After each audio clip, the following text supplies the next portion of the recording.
자, 오늘 조선일보에 2016년 박 탄핵 촛불 때 나온 2019년 광화문 예언이다 해서 양상훈 칼럼이 있습니다. 새 대통령이 보복과 뒤집기 하다 이 몇 년 뒤에 또 규탄 시위가 벌어질 거다 해서 이제 이 사람이 2016년 12월 1일자 나는 4년 뒤 촛불 집회 나갈래 라는 그런 이 칼럼이었다고 합니다. 자, 당시 이제 대안으로 떠오른 문재인 후보 역시 이 박 정권의 무능 아직 위기자초했다라는 비판과 크게 다르지 않았다. 그가 인터뷰하는 모습을 보니 무슨 말인지 알 수가 없었다. 그 당내에서도 박근혜와 뭐가 다르냐 하는 말을 하는 사람도 있었다. 자, 문재인과 같이 일했던 관료 중에는 그가 무능했다고 평하는 사람도 많았다. 국민 앞에 이 중대한 약속도 손바닥 뒤집듯이 하고 심각한 국가 현안에 대해 논의했던 기억도 희미하다고 하다. 아마 그때 이제 북한 인권법안 유엔 관련 이야기 때 문재인의 이야기를 말하는 거겠죠. 그러면서 자신과 다른 견해나 자신을 비판하는 목소리에는 상심지를 돋우는 게 4년 동안 박근혜 정부의 본 것과 다르지 않다. 그래서 이 정권도 나중에 몇 년 뒤에 이제 촛불 시위하러 나가는 사람에 의해서 흔들릴 거다. 이러면서 이게 예언이 적중되었다. 그래서 10월 3일 광화문에 사람들이 많이 몰린 건 대사건이다. 흔히 보수에서 10월 혁명을 이야기합니다. 이제 시위는 좌파 전유물이 아니라 무능 좌파가 폭주하면 국민이 일어나 이렇게 항의를 할 거다. 시위를 해서 자유를 지킬 거다 말을 합니다. 자, 여기에 하나 중요한 게 있습니다. 10월 3일 같은 많은 국민이 나올 수가 있지만 그것이 지속되고 연속되어야 이 정권을 퇴출시킬 겁니다. 그리고 솔직히 말하면 더 많은 사람이 지속적으로 나와야 됩니다. 그러려면 필요한 게 뭔가 하면 거기에 문정권 물러가라고 촛불을 들고 나올 국민들이 그야말로 보수에 공감할 수 있는 내용을 만들어야지.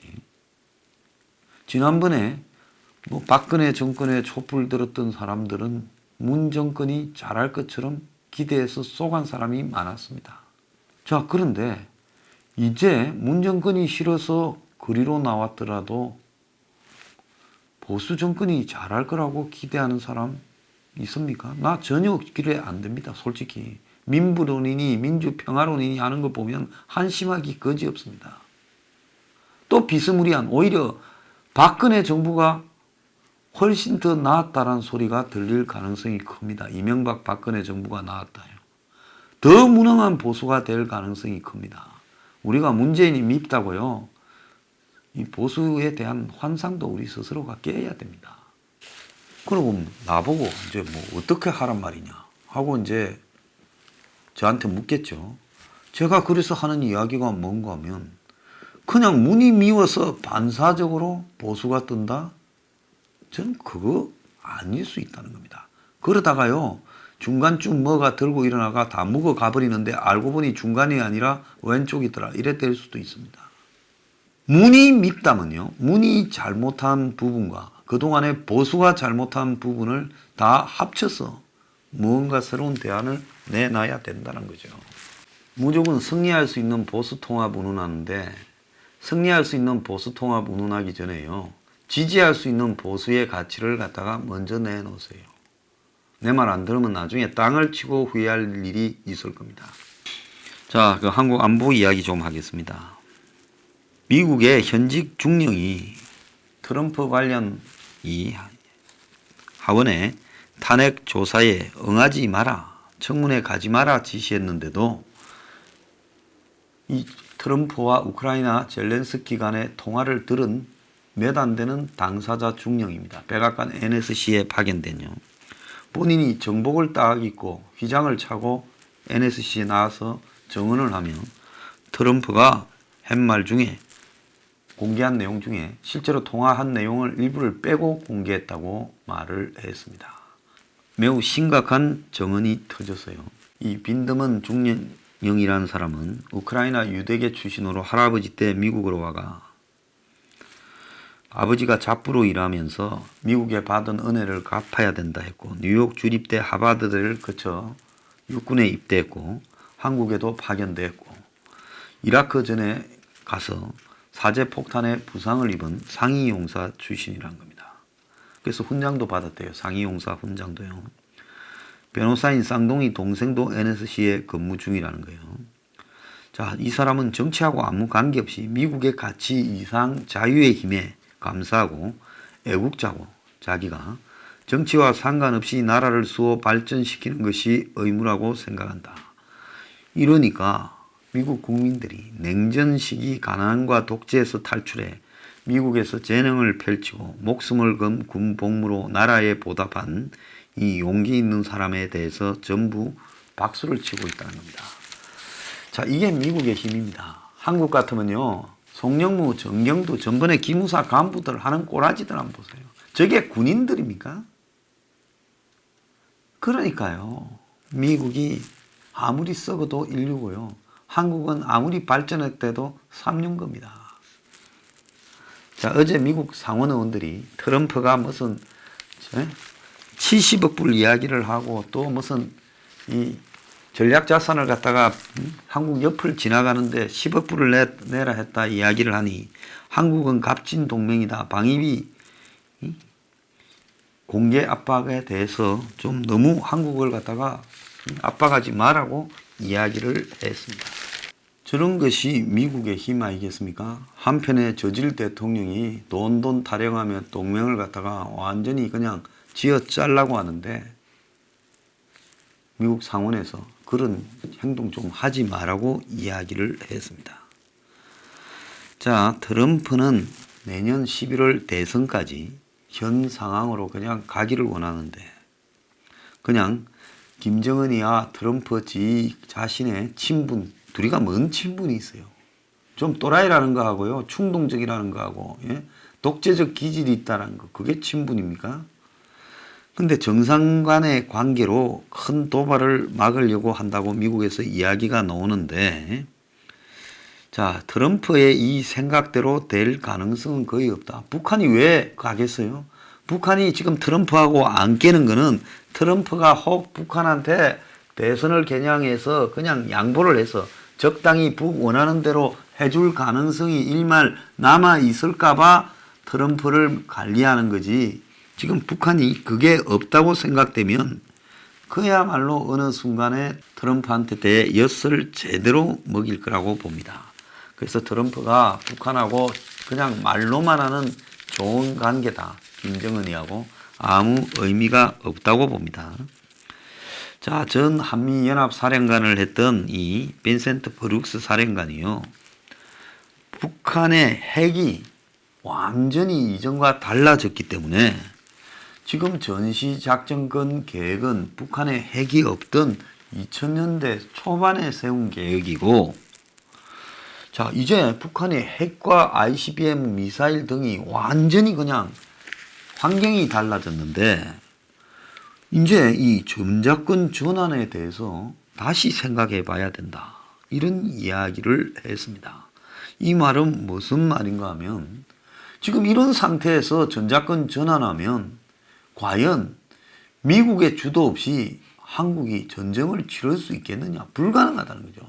재래식 무기로 서로 싸울 때 전작권을 전환해서 이 한국 주도로 하고 이렇게 협조해서 갈 수 있다 하겠지만은 지금 북한의 핵과 미사일이 난무하는 상황에서 미국이 주도가 아니면 어떻게 전쟁을 치를 수 있겠느냐 이 이야기입니다.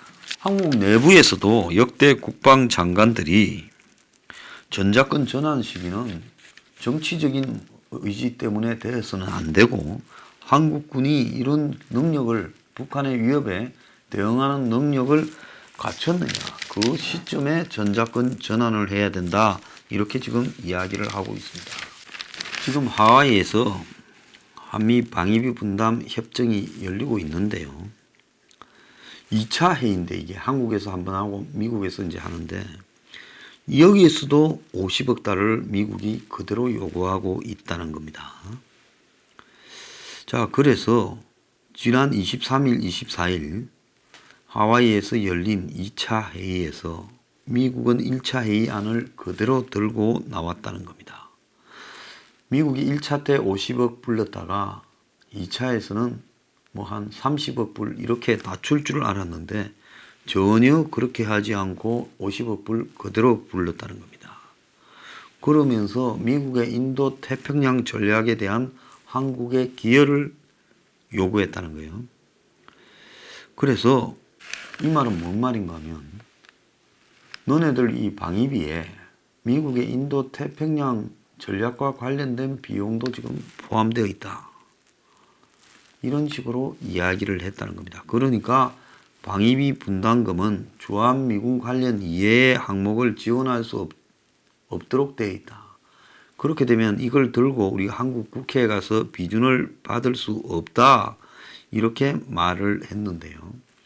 인도 태평양 전략이라는 것은 그야말로 중국을 주 대상으로 해서 미국이 중국을 견제하는 전략인데 기존의 한미 동맹 이거는 너를 위한 거고 또 미국을 위한 거는 인도 태평양이니 너네들이 중국 견제하기 위해 전략 자산을 한국에 갖고 오거나 중국 대응 훈련을 하는 것도 방위비 분담금에 포함해라.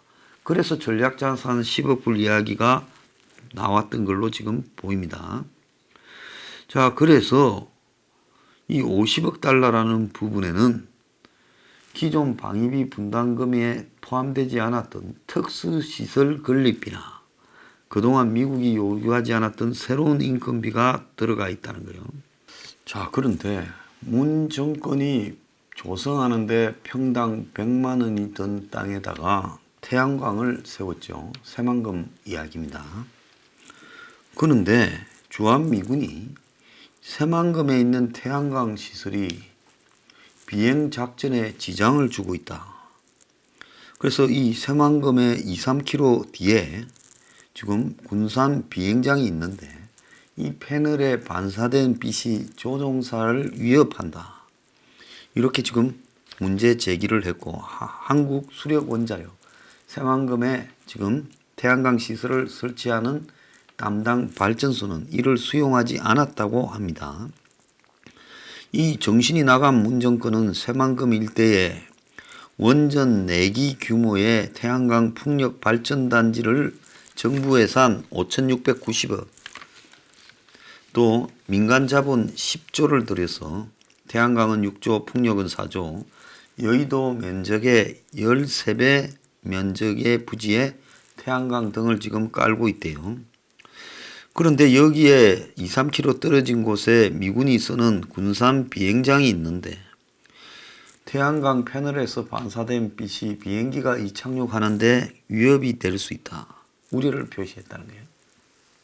군산에는 F-16 전투기 2개 대대 40여 대가 지금 주둔하고 있는데 미군은 앞으로 F-16을 이제 F-35로 교체하려고 하고 있는데 이 주력 미군 기지가 태양광 때문에 지금 위협이 되고 또 그 옆에 한미 공군이 이용하는 공대지 비행기에서 쏘는 지금 사격 훈련장이 직도 사격 훈련장이 새만금에 임박해 있는데 이 훈련도 차질이 있을 수 있다는 겁니다. 이게 맞는 게요. 과거에 지금 롯데 112층짜리 저 롯데타워 잠실에 저걸 세울 때 당시 성남 비행장에 그 이착륙하는 비행기들이 112층 빌딩에서 햇빛이 반사가 되면 그야말로 이 비행 착각 상태에 빠질 수 있다고 다 반대하고 저는 끝까지 반대했습니다. 그런데 이명박이가 결국 롯데에 하게 해줬는데 그래서 비행장에 뭐 각도를 트니 시끄러웠어요. 근데 그때 성남 비행장이 유사시 전쟁이 나면 자유로로 이 북한 탱커들이 진격을 할 때 그 탱커들을 갖다가 요격할 TA-50 한국 전투기 부대의 기지였습니다. 그래서 국가 안보를 이렇게 후퇴시켰다라는 비판이 많이 나왔고 보수가 이런 부분에 대해 입을 다문 부분에 대한 지적도 나왔습니다. 자, 이 새만금에 저렇게 많은 면적에서 빛이 반사되어서 앞으로 왕공대가 반짝반짝하면 군산 비행장의 미군기들이요, 이 착륙할 때 완전히 그냥 착각을 일으키고 비행 착각을 할 수 있죠. 순간적으로 태양광에 반사되면서 눈이 멀 수도 있고, 그러면서 이 최악의 경우는 조종사의 생명을 위태롭게 할 수도 있어요. 전투기는 덜한데 육안으로 지금 의지해서 가는 헬리콥터 같은 경우에는 바다에서 비치는 태양빛이 치명적일 수도 있다고 합니다. 자, 새만금에 태양광을 한다라는 것 자체도 웃기는 일이고, 문 정권이 나중에 밝혀지겠지만은 뭔가 유착 사유가 있어서 이 짓을 하고 있을 건데, 이제 한국의 안보까지 위협하고 있습니다.